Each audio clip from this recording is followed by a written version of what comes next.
mbote balandi émission na biso makanisi pona ko bongisa ekolo Congo. Ozolanda biso en direct ya RK 243 télévision. Nadi ke boza déjà liboso ba iPad na bino, ba iPhone et puis ba ordinateur na bino bozolanda biso de partout dans le monde. Boza na Chine, boza na Japon, boza na Russie, boza na États-Unis, boza na Colombie, boza na Afrique du Sud, de partout na kokotanga ba kombo ba mboka nyonso tout. Nadi ke boza ba abonner à chaîne na biso bolemba pe ko s'abonner te. Ko s'abonner ebele po kaka ndenge na yebisa bino na kati ya émission na biso oyo makanisi pona obongisa Congo. Tozana ba surprise ebele ya ko lakisa bino. Na yango wana kaka na idéologie na biso ndenge na yebisa bino ya kosala tourner ya ville ya Kinshasa nyonso tout.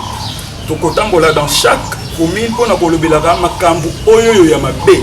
Eza salama na kati ya ba commune wana. Tokosala éloge ya ba makambo wana ya mabete. Mais tozo lobela yango po makambo wana eba na kosila. On a l'impression d'être l'État social et l'euro. Mon côté, n'a peuple apparemment abandonné. Toko salani. Toko bando kozwaka ba makanisi batunyo surtout. Mais toko sukaka na kozwaka ba makanisi batunyo surtout te.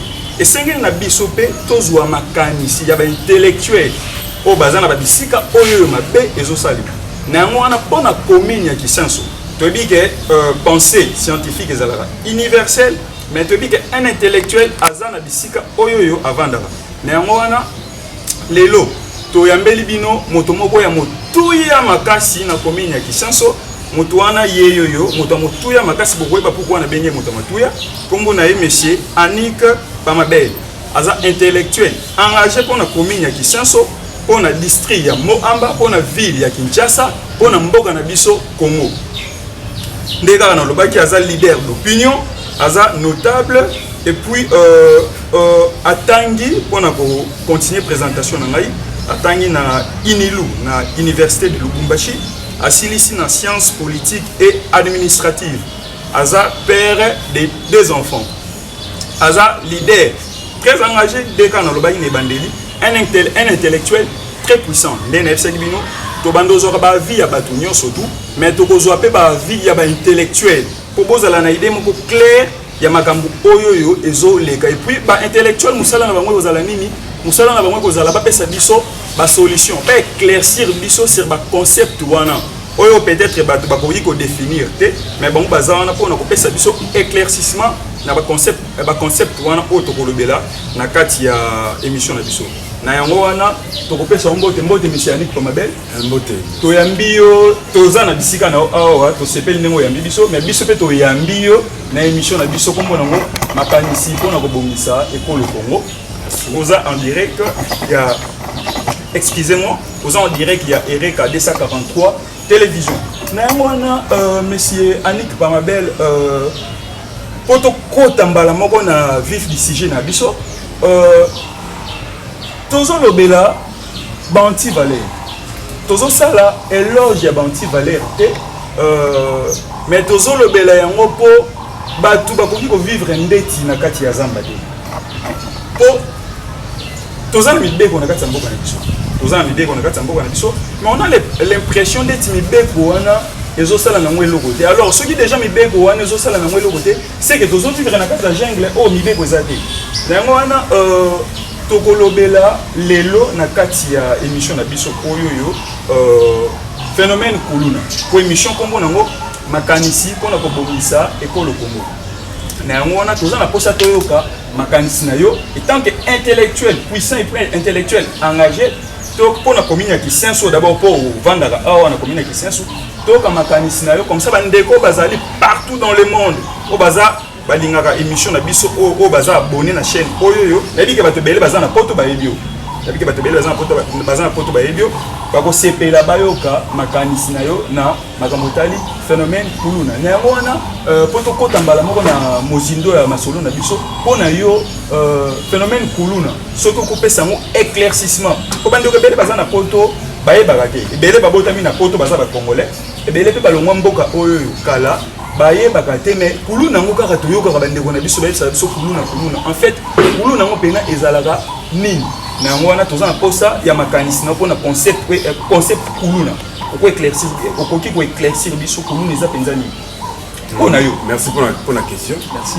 Le kuluna Au classement, on parle comme une violence, c'est ça le quoi, violence non gratuite. Voilà. Une violence gratuite. Voilà. C'est-à-dire que dans la violence pour notre intérêt moralité. Mais pour pas mon arrêt, pour à bangi sabatu, voilà. Pour pas toi de bangi na quartier, pour pas tout bâti cahier, pour pas toi aussi baïté donc. Parce que violence est en la sens. Voilà. Chose de guerre. La seule fois que la peau de la peau à mon boy, pour pas assurer sécurité intégrale à mon bango. Voilà. Mais mon toi qui quand on va voir un autre panta, nous va panta à qui à Osalango pour te azo bloc wana a pandi, mais quand pour bon monde et ça va tout passer. Pour les amis phénomènes sociaux est justifié. Mais je crois qu'ils ont lié la souffrance et la population, la souffrance et la vie. Voilà. Ils ont lié la souffrance et la souffrance. Voilà. Donc un jeune à Zana ici, à vous vivre, à Zana venir, à être élu dans la ligne, à c'est la violence où ils sont injustifiés. Pour que la quartier, pour se faire plaisir. Voilà. Mais tout ça sous le fait, il y a trop. En tout cas, merci Bandeko Balandi, émission Nabiso Makanisi, pour la école au Congo, toujours en direct, il y a RK 243, télévision, Botikoyoka Makanisi, Yandeko Anik Pamabel, na concept Kuluna. Na Bandeko Balandi, monsieur Anik Pamabel. Tu as aux anciens, il y a commune qui sont sur Oyoyo, et puis au Botami, na RDC, je pense, au Leki na différentes républiques. Na bandi au toza na 40e république, toza na 3e république. 5e république. Voilà, bande ko excusez ngai, toza na 5e république. Na yango wana, tokoyeba na ba république nyonso to eleki. Tozala kaka na même phénomène kuluna to phénomène est bandé juste dans la République moko songolo pakala. Donc commencement nango e bandi wapi. Toni to e bapenza ezala nango déjà depuis kala to ezana mois début moko boye. Mois date moko boye, année moko boye to République on a bozala bref. Oui bon, évolution il y a pour le début nango. Début nango. Woloba e banana période il y a un mandat il y a président Joseph Kabila. Oui, mais c'est Joseph Kabila Kabane. Voilà, président honoraire. Où il a précédé le président Yassiko. Voilà, c'est ça. Oui, il m'a dit les rois. Voilà. Dans les rois, il y a un quartier pour voilà.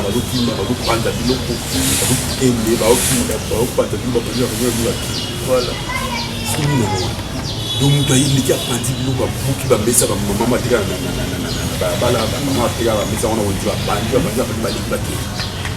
on appelle mais si on est tout le monde qui comme il y a pas vol. Donc ils ont changer ma forme. Ils ont changé ma forme. Actuellement comme Moyibi a été fait pour la carte de photo que bonjour on va mettre élément awa la taille du na na comme on a quartier na yo le quartier du Kangao. Il y a une semaine, il y a eu un vol organisé. Comme il y a un bouton, on a un courant. Voilà. Il y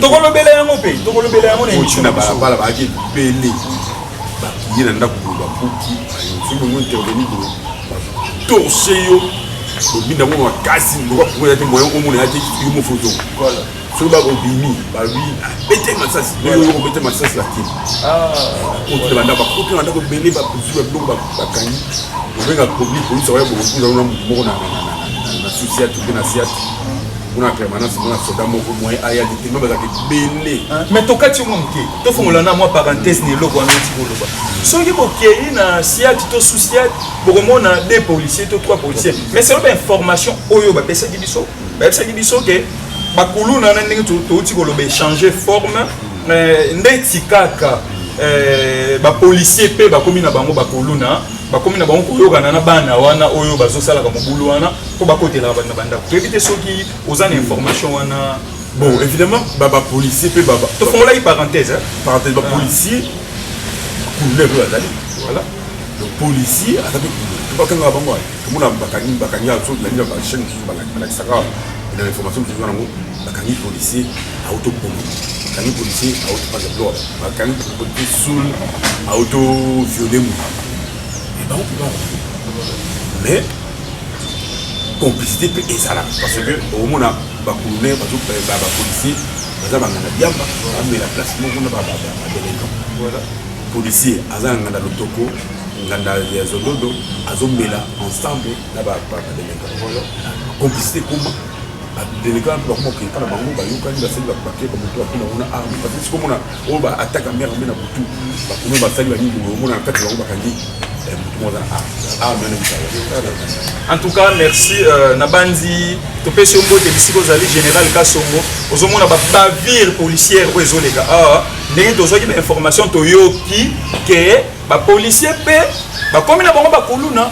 Comme il y a pas koyo kanana bana wana o basala la kuluna bana wana basimba ba machette pour pas déranger la population. Néanmoins, ce n'est pas bon. Tu sais pas la mingi pour la population congolaise. Surtout bana qui sont sous bazole la mingi.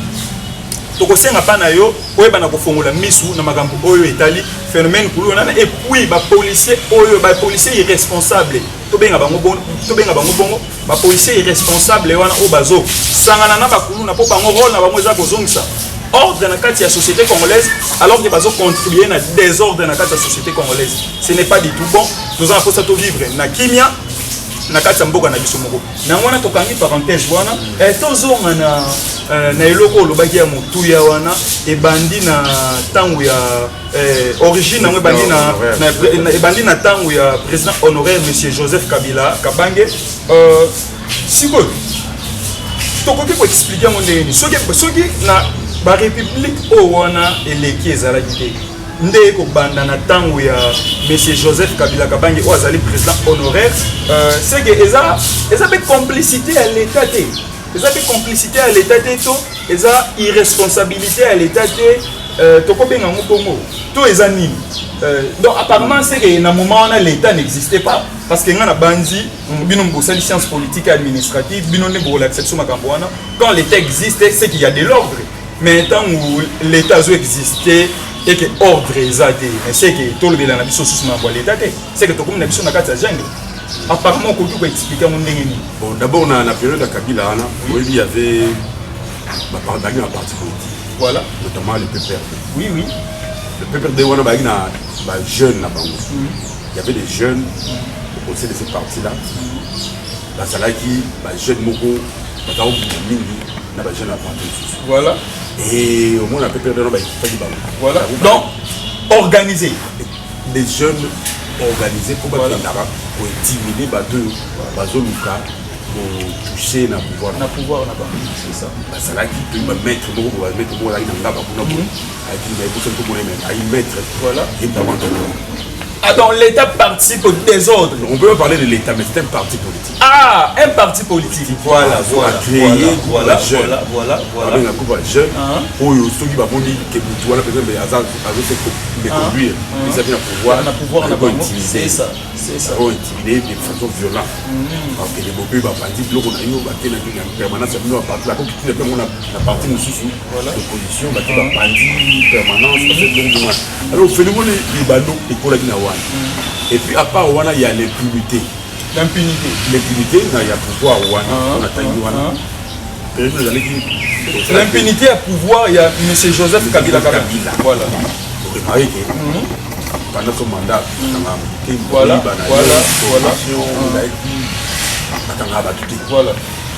nous avons dit ça là, ça dit le mot Makassi, pour dire le bilan. Voilà. Nous avons dit quelques jours après il y a un peu de mine à Batou, à l'État a un pouvoir coercitif. C'est-à-dire, terme on est l'équipe Makassimine. Coercitif, c'est-à-dire qu'on contraindre les moutons à tirer ma pour Akangama, pour Abang. Ah, voilà. Pour ceux qui sont au pouvoir, les agents, tout le monde a vu que nous avons gagné. Tout ça, le monde. Voilà. Donc, il y a une période et les jeunes sont appelés, les jeunes sont pas partis suspect et c'est les jeunes qui font des baffes pas s'affronter. Ah, donc on comprend. Bande ko balanzi émission na biso makanisi pour na ko bongisa école Congo. Comment ni net web c'est bino toza na posa ba intellectuel ba recadrer biso. batalisa biso vraiment évolution ya phénomène wana ebandi wapi ti tozokende nango wapi boti ko comprendre bino moko na mayele ya ndeko na biso Annick Pamabel na ndenge atalisi biso phénomène wana bisike bandaki na ndenge ezalaki organisé na ba parti politique na yango wana monsieur Annick Pamabel to sepeli na makanisi na yo to sepeli na ba éclaircissement na yo pour na kolo ba tokendaki trop vite en besogne donc même autour de la bilo wana donc occupé déjà ko benga yango ba cause ya phénomène kuluna donc to benga ngo bongo début nango yango wana ba cause nango eza eloko wana oti ko évoquer to ko ba origine nango eza wana koyo évolue dans le temps peut-être comme Tilelo voilà na pouvoir ya UDPS il y a Monsieur Félix Tshisekedi et donc alors et bandi wana évolue mais les hommes politiques voilà zoa ya va s'approprier nango voilà na cadre pour et servir et ba kulu na ba servir de caisse de résonance c'est-à-dire caisse de résonance c'est-à-dire que azoli la place momo ba tabettre ma poko ba oganga pour ba kumisa ye alors ce sont ces voies là que les hommes politiques congolais utilisent mais ba pesa ba mbongo na bandi ça bon na il na ba bon na il y a des hommes politiques qui a béni ba kuna avec les voyous délégués oh là là c'est vraiment sanga là tu vas polo la propre aller si bon donc bazo somba bato wana po ba ganga ka ba mona ndeti baza populaire mais en réalité baza na ba populaire donc ba on peut utiliser ba délégués wana voilà faut ba délégués ba dire ça zabi na quartier on a vu pendant les élections voilà pendant les élections les histoires na ce soir il y a des hommes politiques oui ba candidat na commune na bino qui senso limité candidat la commune sous la campagne. Oh là là, donc pas comme si qui senso ya bango et comme une propriété oh oligaté candidat sous la campagne yo ça campagne a tini ba délégué wana bataquer yo ça la meeting de rassemblement populaire nous a l'opération il y a sensibilisation c'est dommage pour la communauté les hommes politiques comment utiliser pour s'aimer des autres pouvoir intimider les adversaires toyoki ndenge ndeko na biso Annick Pamabel auti koloba tozuki te information moko moni tozalaki nango te apparemment bato bazokomisa bacommune oyo bavandi ya bango ndeti commune ya Kisenso apparemment bato moko to mutu moko akomisango commune na ye baadversaire politique mosusu bakoki koya te mpo basala basolona peuple congolais to bahabite ya commune ya Kisenso oyo en tout cas eza mabe moko boye na bandi na baprochaine émission na biso tokoyeba na kozonga na sujet oyoyo toyeba bato wana bazosala bango pourquoi na yango wana merci beaucoup monsieur Annick Pamabel na makanisi ozo na ndenge ozo éclaircir biso na sujet oyo eza pertinent na yango wana tokocontinue sikoyo mpona yo depuis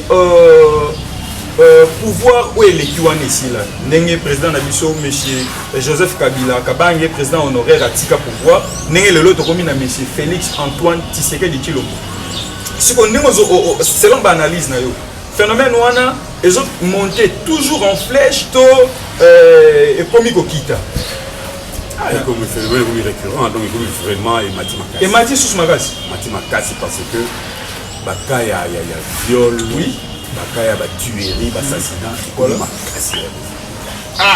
Makasi donc Makasi et combien besoin de temps en flèche chaque jour on va mourir quelque part on a jeune fille va violer ma maman va violer on va bouquer on a incendie criminel va bloquer payer tout ça les mains pour éviter impuissance et autorité à l'état voilà si vous les matez donc chaque année toujours évoluer plus en tout cas bande ko balandi bino mo bozoyoka ba vérité tozoyoka et puis eza ko kamwa mingi to éviter pouvoir en place bozo sala penza nini musala na bino ezali ko sala nini po toyoka ke phénomène wana ezo monter en flèche et eza pena likambo ko kamwa po population azo vivre déjà na passe azo vivre déjà na pasi siko azalaka déranger na makambo wana ya kuluna en tout cas eza penza malamu mingi te to bandi général Kasongo ozolanda biso to kosenga yo papa ofongola misu na makambo etali makambo ya phénomène kuluna oyo mais monsieur Anik Pamabel to sololaki na peuple congolais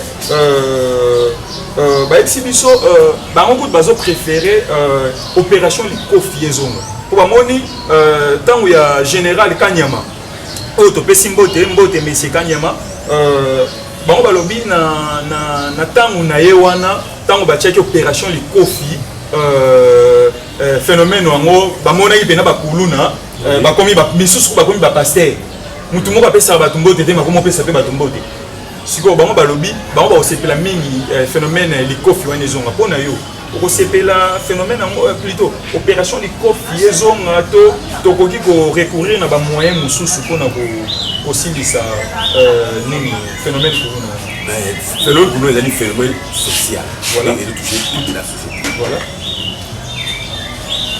opération Likofi c'était une des solutions. Une des solutions. Voilà. Parmi tant d'autres. Opération Likofi, mais il y a une solution définitive. Voilà. Et c'est une des voies pour anéantir le phénomène. Voilà.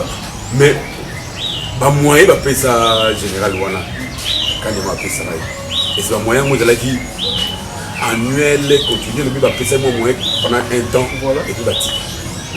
Premier phénomène, les phénomènes que nous avons ici. Donc il faut continuer à faire des moyens pour continuer. Opération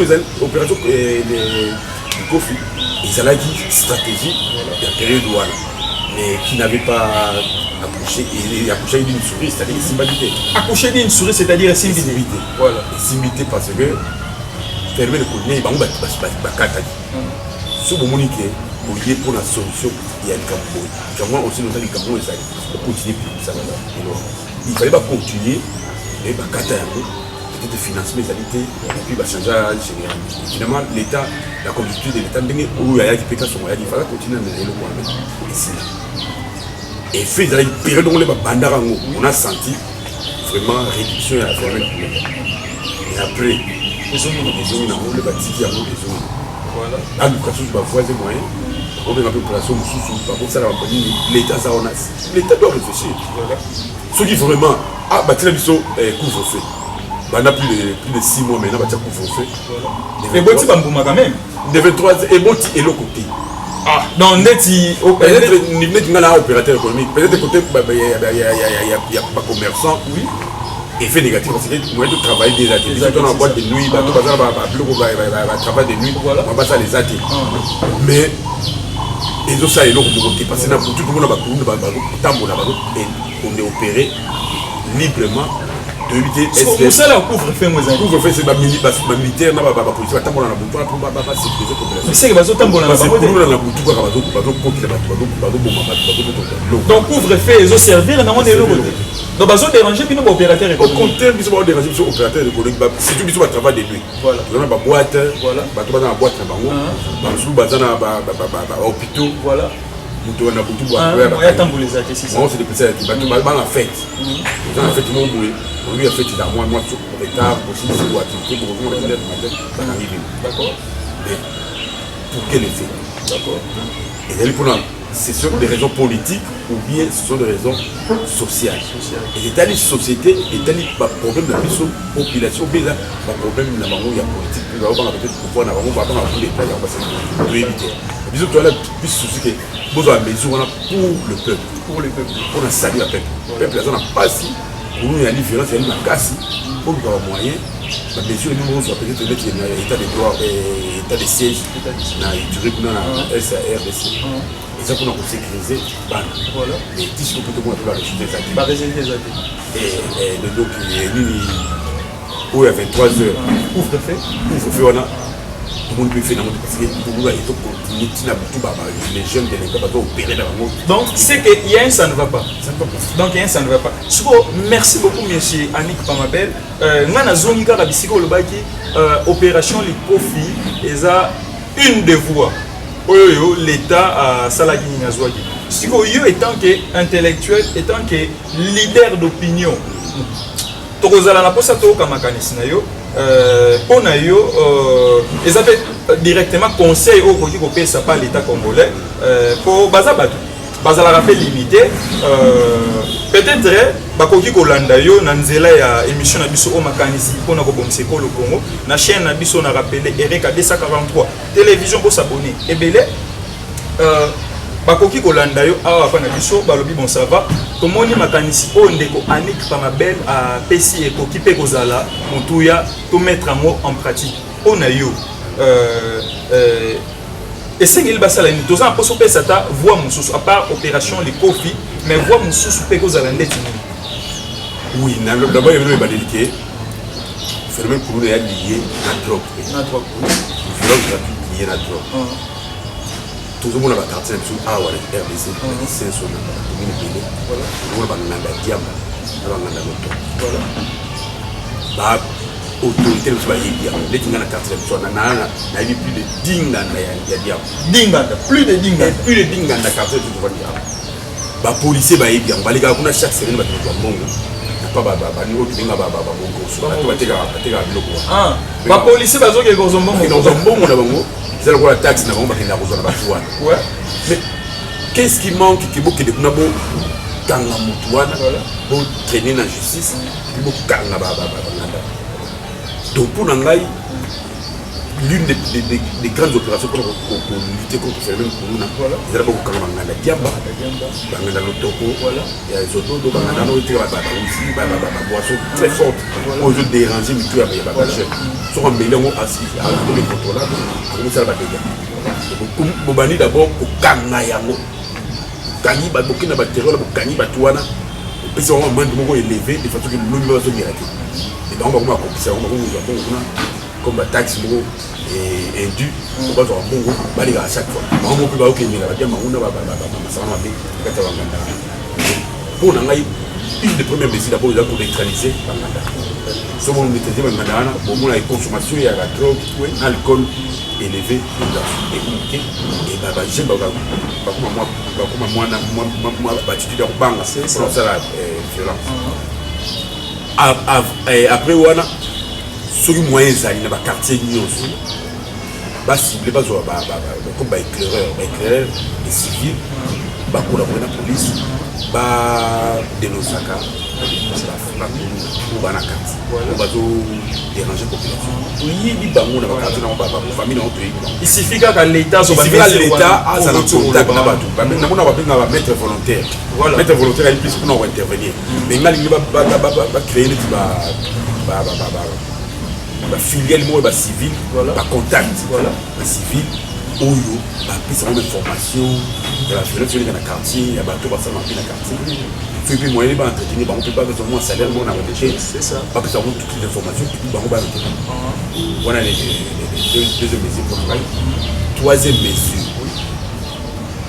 jeune délinquant soit au camp pour la kuluna ba renforcer initiative ya Kanya Makasese et ba okenya ba okuna basala bilanga mais c'est ça la garantie que place monté dans toutes les provinces et dans mon pays dans mon général on a changé à acheminer ba kuluna Kanya Makasese à 50 ans alors nous sommes beaucoup élargir on a province nyonso ezala et surtout babukayi kulunere ya Congo central et des places on appelle alors ça la on nyonso bakende chaque province ezala ezala que nombre audiki akena Kanya Makasese ezala dans chaque toutes les provinces il y a RDC mais ba litera ke kuluna ya Kinshasa fa kana Kinshasa bon ça peut il y a Congo central là il y a Kinshasa il y a mais ezala partout parce que comme il bénéficie parce que comme ça production il y a maïs comme ça production makasi voilà alors en général on a syndiqué et dans la province nyonso parce que a développer yebi na ndenge na alors ba élargir Kanya Makasese wana et comme la province nyonso développer les bakani bango bakene kuna donc ce monde bakani kuna au relâcher été au sambisi bo acheminer voilà la site wana en tout cas par exemple ba ça la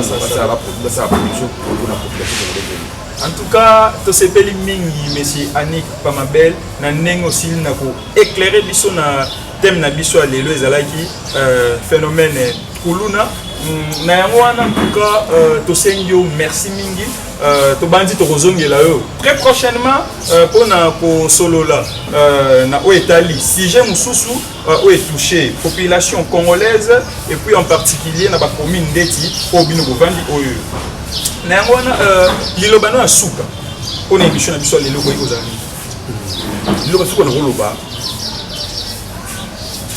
bato baza na pouvoir pour la population. Voilà. La population congolaise est démunie.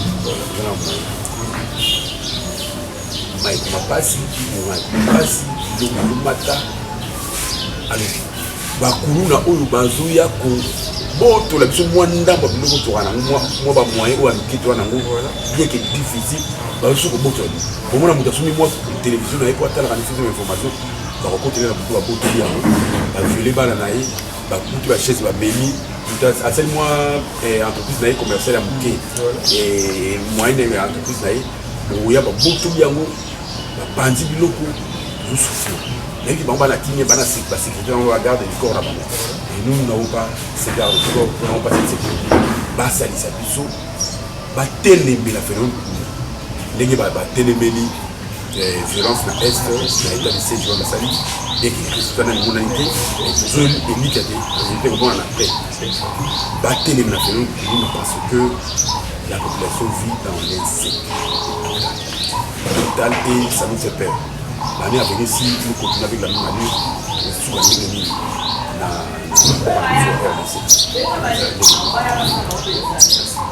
en tout cas, merci beaucoup, monsieur Annick Pamabel.